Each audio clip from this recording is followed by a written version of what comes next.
to identify if the subcontractor we're talking to, we're engaging with, is going to be a potential fit for the opportunity based on the statement of work.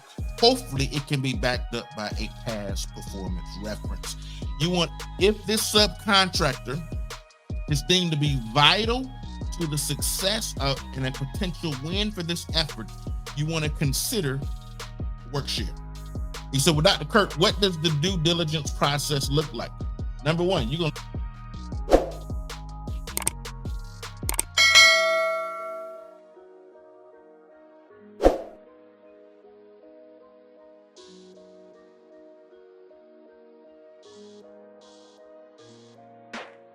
welcome to my channel.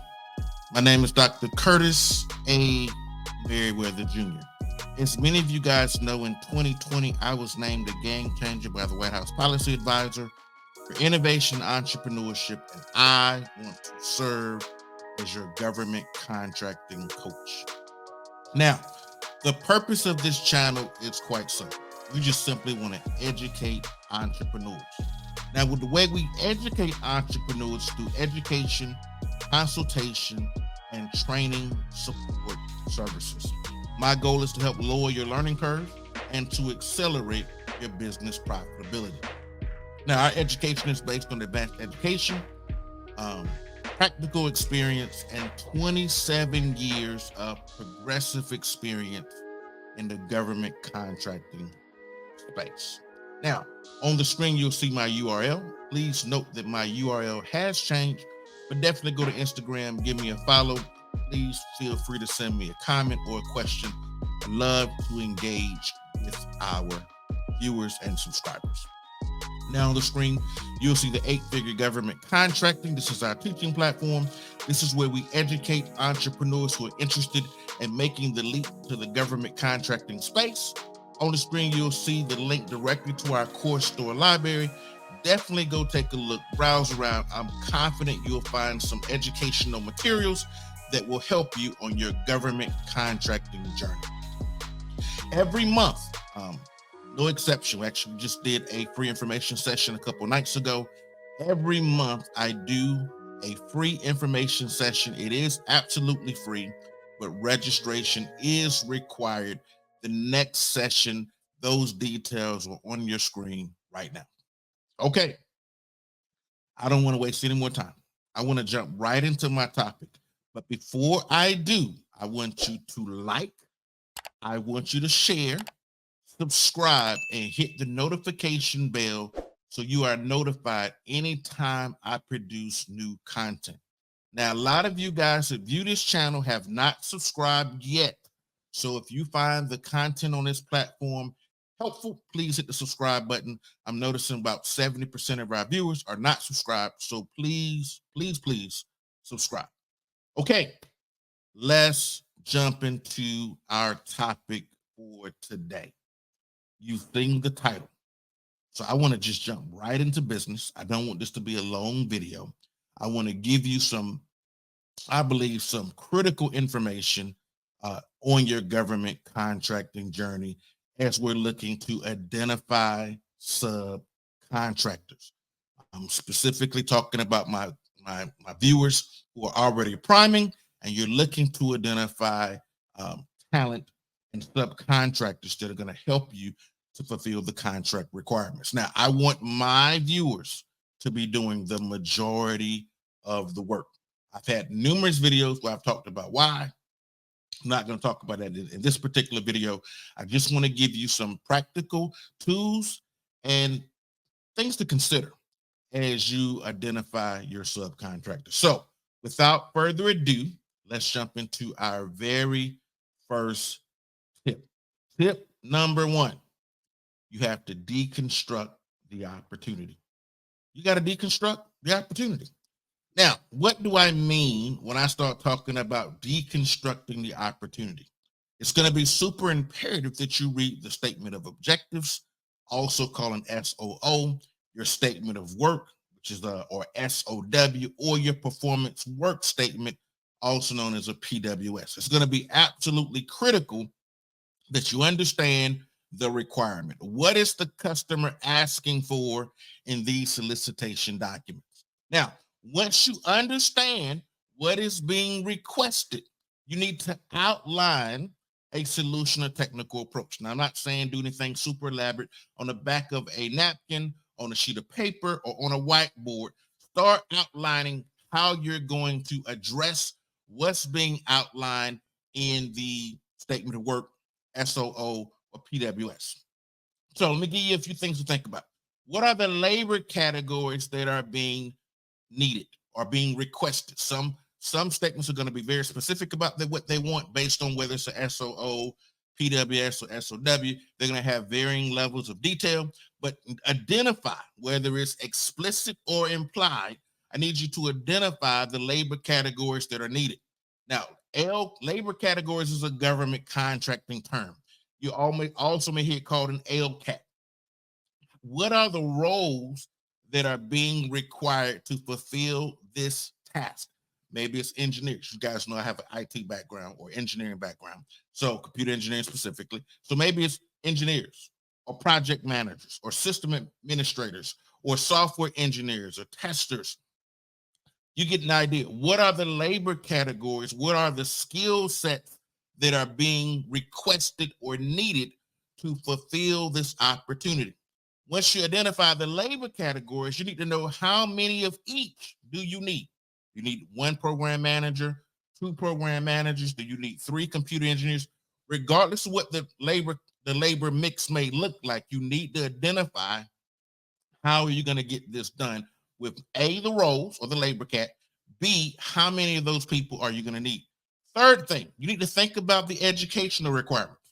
This could be degrees, this could be certifications, this could be a combination of the two. And then making sure you understand what degrees and or certifications are going to be required to fulfill this work. Sometimes it's going to be explicitly stated. Sometimes you're going to have to help the federal government fill in the blanks. Now, years of experience. So is this entry-level requirement? Is this a kind of mid-career assignment? Do you need senior folks or do you need a subject matter expert? Again, based on what you're reading in the SOW, SOO, or PWS, what does that labor mix look like? And then last but not least, what is the project or program duration? Now, typically in government contracting, we're doing a base and 4 options. So that's a 5-year contract. We're talking a brand new start, but we do know that all government contractors don't have that type of duration. Your contract could be a year, it could be 6 months, it could be 10 years. I've seen a variety of different shapes and forms, but it's going to be important that you know how long this work is expected to last from beginning to end. Is it going to be a single award versus a multiple award? All that stuff matters, but you need to get your arms around the opportunity. So number one, deconstruct the opportunity. Now, let's move right into our second one. We need to do a SWOT analysis. SWOT is short for strengths, weaknesses, opportunities, and threats. You need to do a SWOT analysis on your company. You need to understand for this particular opportunity, this solicitation document, this request for quote, this request for proposal, what are our strengths, our weaknesses, our opportunities, and our threats today? Now, a SWOT analysis is nothing more than a planning tool to identify where the corporation has strengths or opportunities and challenges, also known as weaknesses, when considering this new contract pursuit. I'm going to make this very government contracting specific. So what are the opportunities and the challenges we have in fulfilling this contract opportunity? Now, it's important to note that a strength can also be a weakness and an opportunity can also be a threat. So be very honest and transparent with yourself when talking about your SWOT matrix. Everything that's a strength can also sometimes be a weakness and vice versa. It's not always the case, but I want you to know that some things that are a strength can also be a weakness. So you said, what is an example? Organizational size. Now, this is one of the reasons why contracts have NAICS codes and size standards. And the size standards, you may be a small business, but you may not be a small business based on the NAICS code. I've done previous videos talking about this, but you may be a small business, but in this particular NAICS code, based on revenue history over a period of years, you may be a large business in this NAICS code, okay? So just because you're a small business, you need to also look at the size standards for the NAICS code and how that particular opportunity is being coded. All right, I don't want to get off track. Now, I was talking about doing your SWOT analysis and using this as a planning tool. Now, you're a small business, and most of you guys that watch me are small businesses. I do have some large businesses that watch me as well. But from a small business standpoint, your size is both a strength as well as a weakness. You say, Dr. Kirk, what are you talking about? It's a strength and a weakness. You being small gives you agility. That's a strength. You have a very flat hierarchical structure. You're not fraught with bureaucracy. It doesn't take you days and weeks and months to make a decision. You can make a decision and change and pivot on a dime. Your large business counterparts cannot. Let me say this again. Your large business counterparts cannot. So your size is a great asset. It gives you agility. That same asset is also a weakness. Why is it a weakness? You may have challenges with access to capital. So you may have some financial limitations. You may not have access to the best talent pool because of your size. Maybe your benefits package is not quite robust enough yet. So you're having challenges attracting some of the topper or higher tier talent. So your size is both a strength and a weakness. We can do a similar analogy from an opportunities and threat perspective, but I want to get ready and move to my next point because I don't want this video to be super long. Last thing, when you start looking at your company, before we go to the next point in your SWOT analysis, we're going to be looking for where our dupes and our gaps are based on the statement of objectives, statement of work, or PWS statement. I want you to look at your company. I want you to be very objective. I want you to take the blinders off and say, where can our company, based on this statement of work, based on this statement of objectives, based on this PWS, what work can we do internally?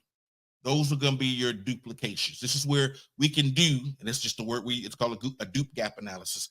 These are the things we can do. And then here are the things that we can't do as well in-house. Those are your gaps in capability based on the statement of work. There's going to be very few statements of work where, especially as they get larger. Smaller ones may not be as applicable, but as the contracts get larger, more than likely, you're not going to be able to do 100% of the effort by yourself. So just recognize as contracts get more complex in size, scope, and complexity, that you're going to have to look and see, really, really be honest about where your gaps are. And that's what you're going to use to drive and determine which subcontractors you're going to need. So we're looking at internal needs versus external needs based on the statement of work, based on the statement of objectives, based on the PWS, based on the contract type. They may use one of those three documents to identify the requirement or the customer need. Let's keep moving right along. Now, our next thing, number 3, we got to do some subcontractor identification. We've already talked about deconstructing the opportunity. We've already talked about SWOT analysis. The third thing is we have to look at subcontractor identification. Okay. Now, you say, Dr. Kirk, what are you talking about? You're talking about subcontractor identification. I'm talking about how are you going to find subs?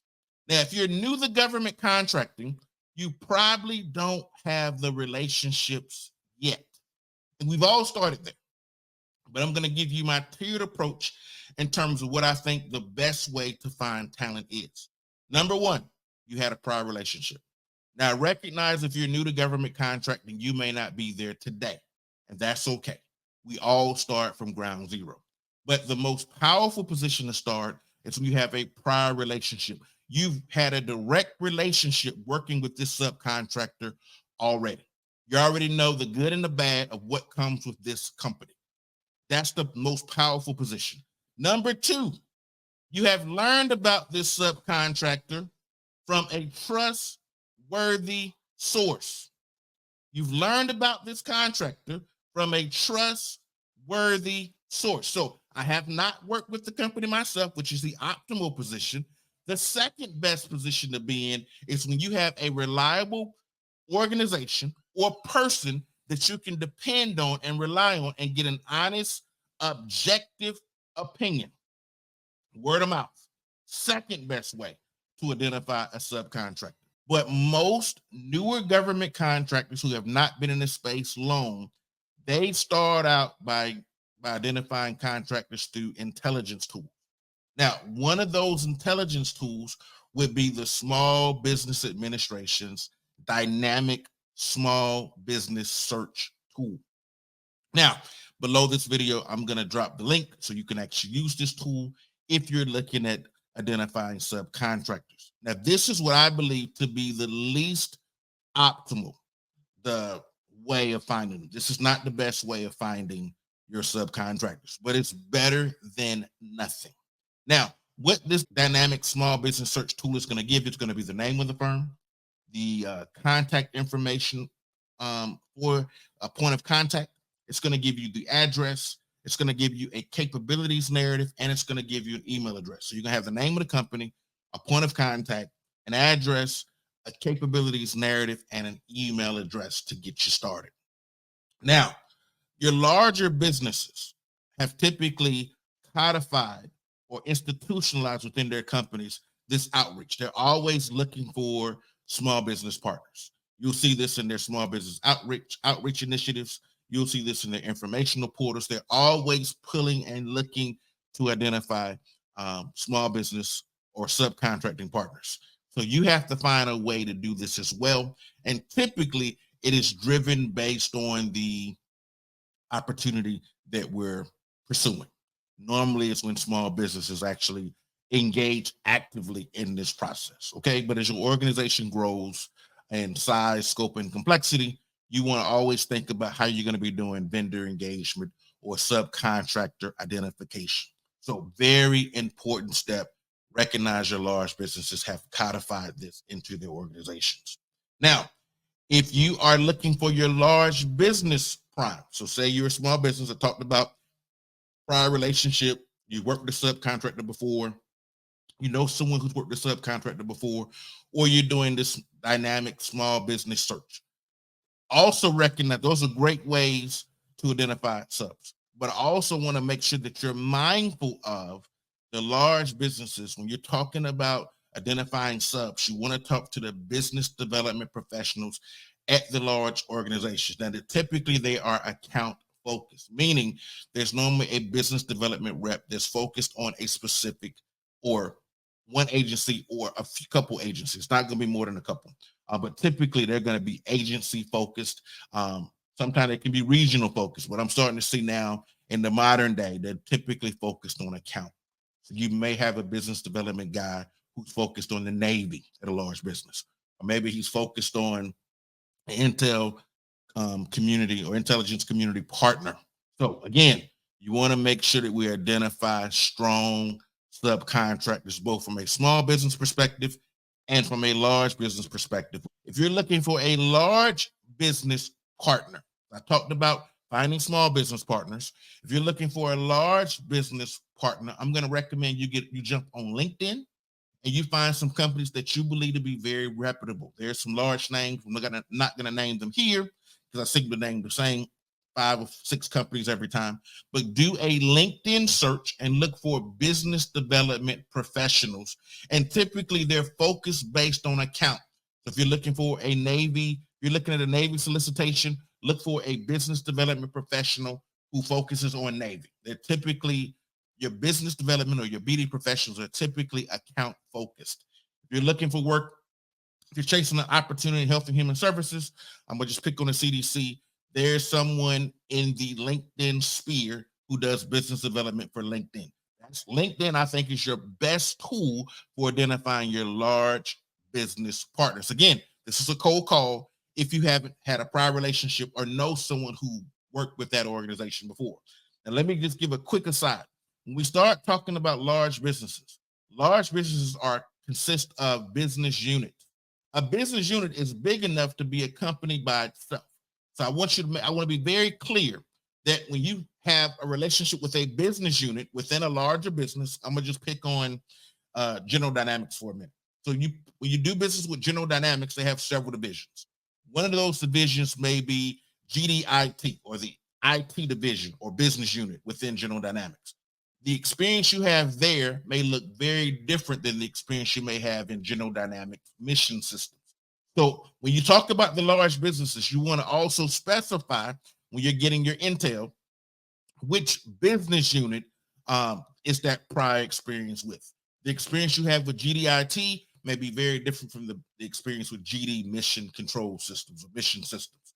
So I just want to specify that, because sometimes all companies' reputations are not the same across business units. Let me just say it that way.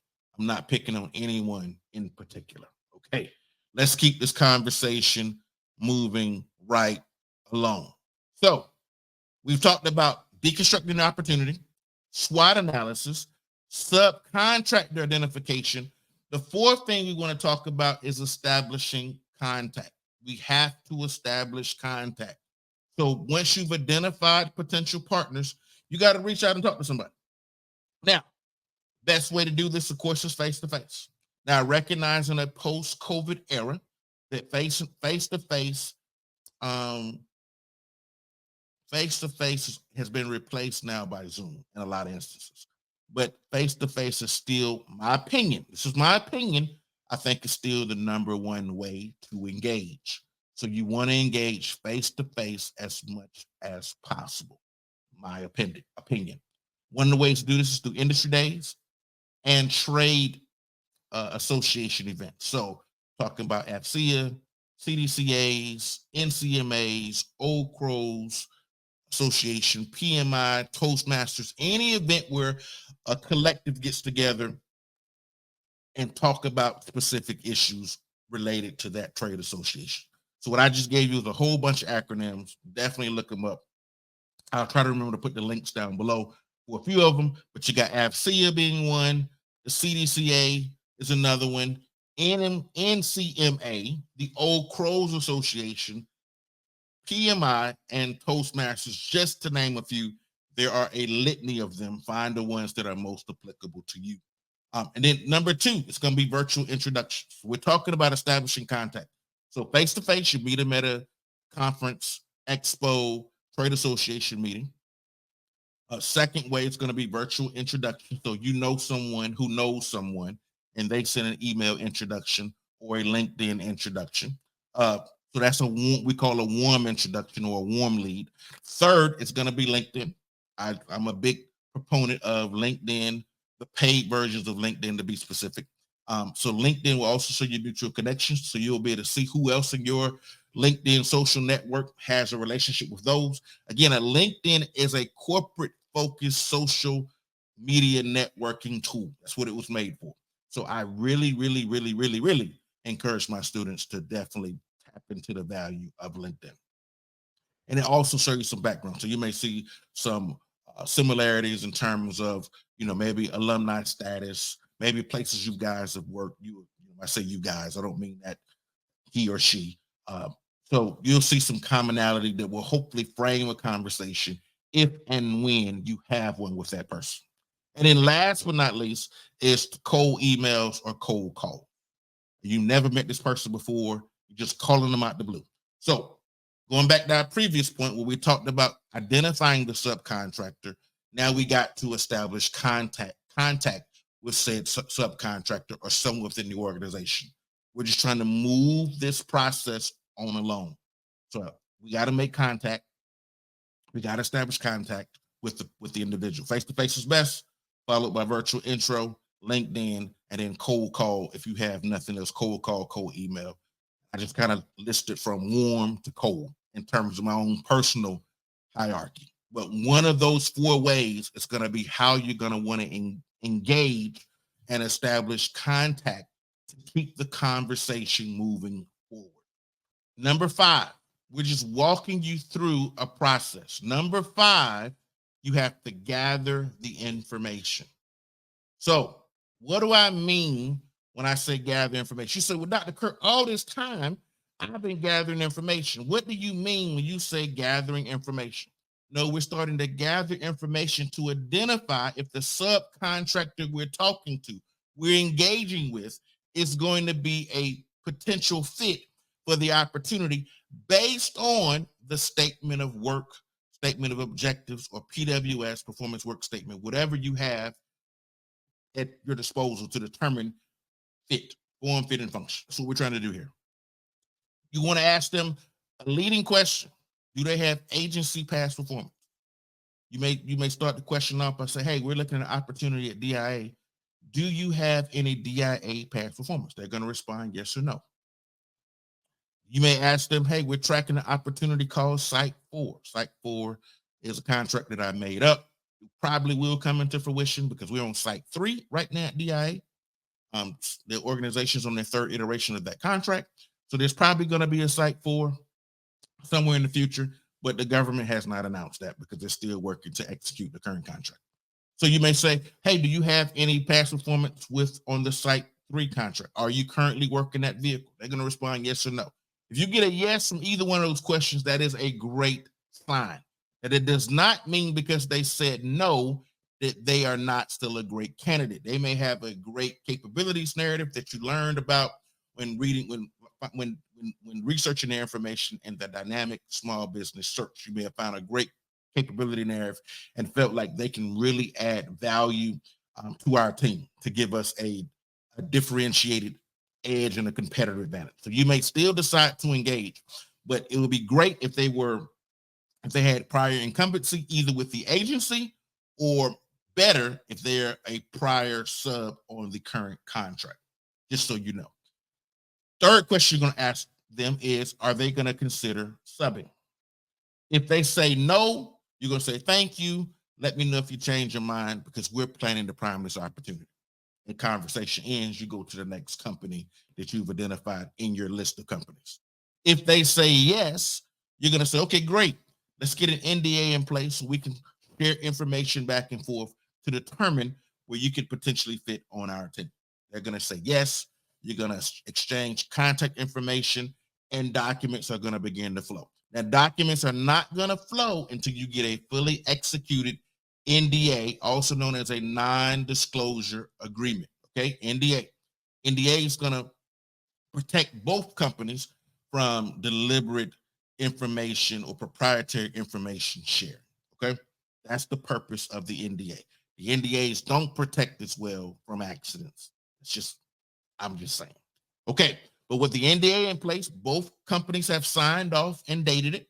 Then you're going to start sharing information. Now, as the prime, talking mainly the primes in this video, because we're talking about subcontractor identification, you're going to ask them to fill out a subcontractor matrix, which you've already pre-populated. And what you're trying to do in this matrix, you're trying to identify based on the statement of work, statement of objectives, or the PWS statement. You want to find out where they fill in the holes that your organization has. We call this a dupe gap analysis. We're looking to discuss any potential gaps in our team. Now, you're not going to tell them these are gaps, but you as the prime know these are gaps in your team. So you're going to discuss gaps, and you want to see if you can identify areas where they've done this work before. Hopefully, it can be backed up by a past performance reference. And if the opportunity is large enough, you may even later on have them to submit a formal past performance reference for the contract. But let's just keep moving. We don't want to complicate this any more than it has to. Now, let's just assume everything checks out. The sixth thing you're going to do after you gather this information and you determine it's still worth exploring, you want to do due diligence on the company. You want to do due diligence on the potential subcontractor. He said, well, Dr. Kirk, what does the due diligence process look like? Number one, you're going to look at their SAM registration. This is simple. Do they have an active SAM registration profile? You may even ask them for their unique identifier or their cage code. You want to look them up and make sure they're number one active. If you're going to be a prime or sub, you have to have an active SAM profile. And also make sure they have not been on the excluded list. The excluded Exclusion lists are those who have been previously suspended or debarred from doing federal contracts. If their profile is more than likely active, I'm almost 100% confident they're not excluded, but you want to go check just to make sure. Trust but verify. If this contract requires a facility clearance, you want to make sure they have the right to have an active facility clearance, and it's at the appropriate level based on the contract you're pursuing. Okay, those are just two of the gimmies. Third thing, you want to do a credit check. So you can do a DUNS profile. You can get their DUNS number. You can ask them for this and that information exchange. And you want to do a DUNS profile check. You may even want to do a more stringent check by checking their EIN number. Again, I've seen varying levels of complexity here, but the DUNS check is pretty easy and it'll tell you a lot of information. Okay, fourth thing we want to do, we're talking about due diligence. You want to verify the past performance they've given you as best as possible, short of calling their customer. Don't call their customer. Please don't do that. But you can do things like USA Spending, FPS. Now, I just want to say this. Any kind of black, what we call special access programs, are not going to show up in USA Spending. I actually have a few of these where those contracts are not going to show up. Just not. Because of the type of work it is, the federal government is not going to advertise to the world these things are being done and who they're being done by. Now, your work that is unclassified, that work will show up, but some of your more sensitive programs, your special programs, they're not going to show up in a public search, just FYI. So if they have a CPARS reference, you can always, they may be able to send you the link and you can go look at that. Just so you know. Yeah, that's all I want to cover there, because I could talk about that more, but let's keep moving, because I don't want this video again to be super long. All right, we're getting down close to the end. Number 7, we have to talk about proposal support. So now let's just say you decide to bring this company on.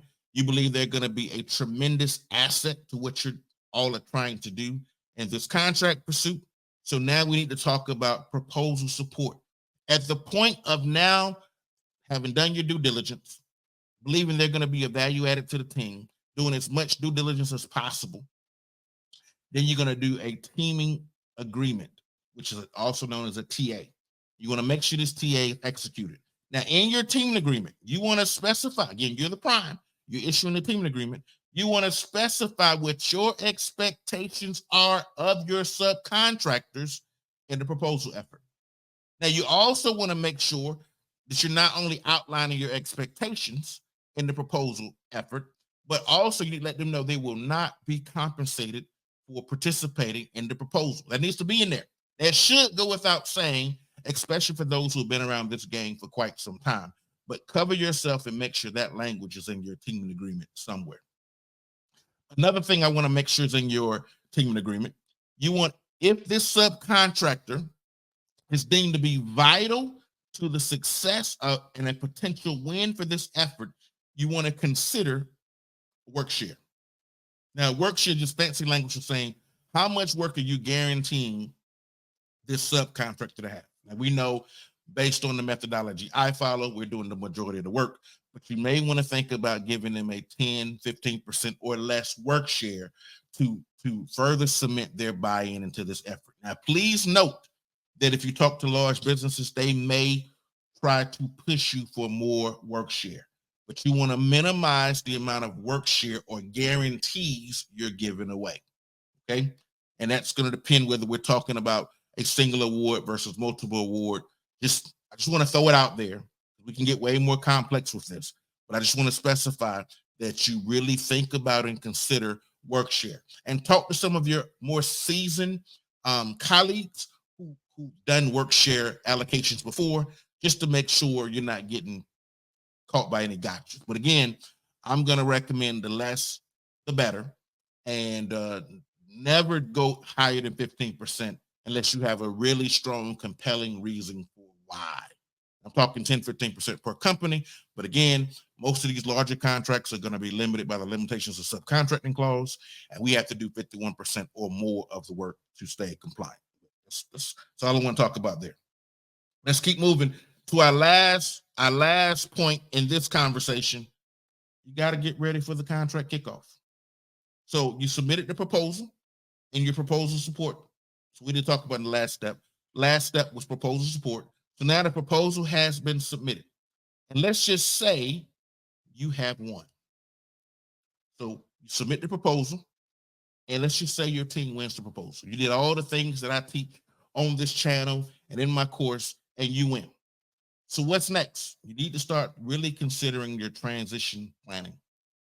Now, hopefully you've already identified a program manager and or deputy program manager based on the size, scope, and complexity of this effort. And you put in your plan, in your management plan typically, how you're going to prevent gaps in knowledge. So talk about how you're going to transfer this knowledge from the incumbent over to the new team. Okay, you need to think about how you're going to address that. Second thing you need to think about in your transition planning and contract kickoff as you're preparing for this contract to start, you need to think about incumbent capture. How are you going to transition the folks that were on the incumbent contract or the previous contract over to your now new contract? You know, this could be a simple badge flip.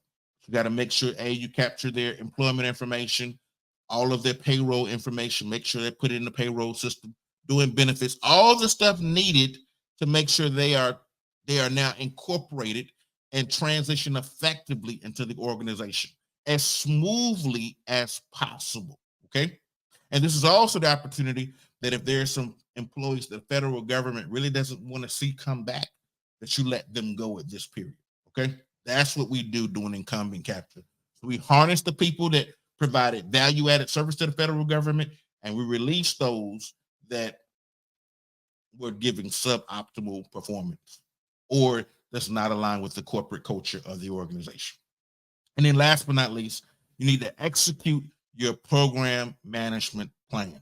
This is the things we're having to think through, the processes we're having to think through in the management volume of our proposal efforts, especially for our larger contracts. You need to think about, and really, you're not even thinking about this point, you're executing upon what you wrote in your program management plan about managing budget, scope, schedule, quality, and performance of this contract.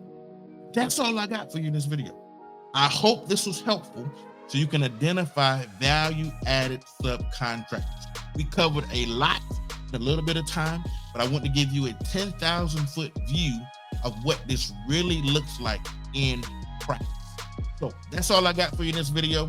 I look forward to seeing you in a future video, and go back and watch some of my other videos.